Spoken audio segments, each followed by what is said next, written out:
LinkedIn, I keep it all business. And that's really the focus where I spend my time around what's going on in society that I can speak into. What about leadership itself? And I have this unique niche of leadership in terms of much more holistic and faith based for those folks and values based. That's what I spent a lot of my life coaching on. So, Yeah.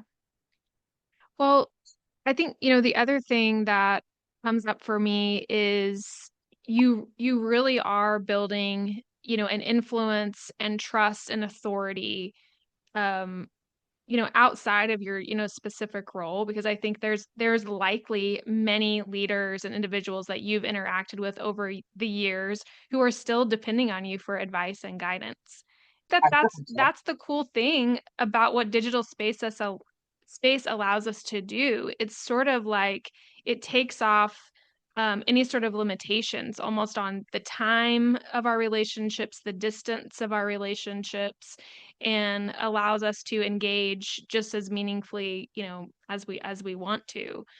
And um, do you think about that, like the influence that you're having on people outside of just do you think about that, like the influence that you're having on people outside of just Hmm. the walls of your office? Yeah, I've had a few former colleagues and some new ones actually now from other organizations that have reached out and said, I really like what you wrote. That was very helpful for me. I was able to implement it for something.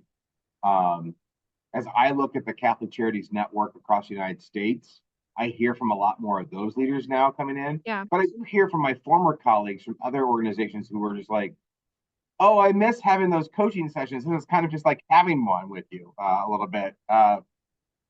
So Yeah, it, I will say, working in healthcare, it was at such a pivotal time in my career. It definitely wasn't like an intro level job. right. Um, but I would not say that I was a senior leader by any means yet. But the investment in my leadership skills that I got in healthcare, it's unmatched. Like, I don't know that many other organizations are doing that. I grew so much and learned so much. And I think colleagues did as well, just because we were getting poured into all the time. And working by myself, I really miss it. Like, I miss having that guidance and those little lessons. And sometimes I will go to LinkedIn for some of that. I'll just like scroll and kind of like see what I can find.